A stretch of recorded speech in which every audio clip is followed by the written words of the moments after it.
ছাড়া করো না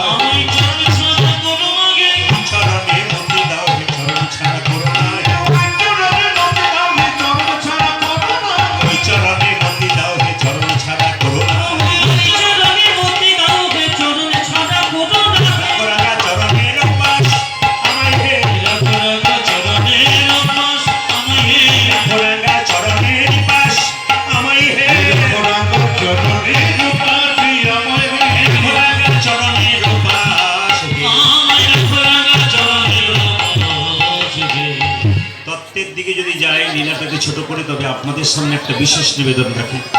মায়েরা, ত্রেতা যুগে রামচন্দ্র ভাই হলো লক্ষ্মণ, দাপরে তিনি হলেন কৃষ্ণ, একজন হলে বলরাম। নিতাই হলো বড় ভাই, গৌর হলো ছোট। মায়েরা, যিনি ত্রেতা যুগের রামচন্দ্র তিনি দাপরে হয়ে গেলেন কি, জোরে বলুন, তিনি হয়ে গেলেন কৃষ্ণ। আর যিনি ত্রেতা যুগের লক্ষ্মণ তিনি হয়ে গেলেন বলরাম। ভাই কেন দাদা হলো, দাদা কেন ভাই হলো, এমন কি কর্ম করেছিল যার জন্য দাদা ভাই হয়ে গেল, ভাই দাদা হয়ে গেল? তত্ত্ব শুনতে হলো। একটু হাত তুলে বলবেন আপনারা, রামচন্দ্র কত বছরের জন্য বনবাসে গিয়েছিল? 27 বছরের জন্য। যাক, ভাগ্যিস আপনারা এসেছিলেন, আমি জানতে পারতাম। 14 বছর। রামচন্দ্র কত বছরের জন্য বনবাসে গিয়েছিল?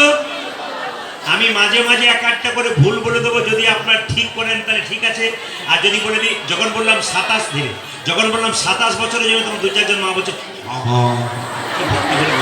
আপনি কি আর ভুল বলবেন? এইদিকে তাকান, 14 বছরের জন্য বনবাসে গিয়েছিল, এইদিকে তাকান। এবার আসতে মায়েরা, 14 বছরের জন্য বনবাসে গেল। একটু লক্ষ্য করুন, রামচন্দ্র সীতা বনবাস থেকে লক্ষ্মণ যখন ফিরে এলো 14 বছর পর, তখন রামচন্দ্র রাজা হলো, একজন কিন্তু তার পাশে ছাতা ধরে দাঁড়িয়েছিল। বলুন তো কে? জোরে বলবেন কে? লক্ষ্মণ। শুনতে হবে আপনাদের, লক্ষ্মণ।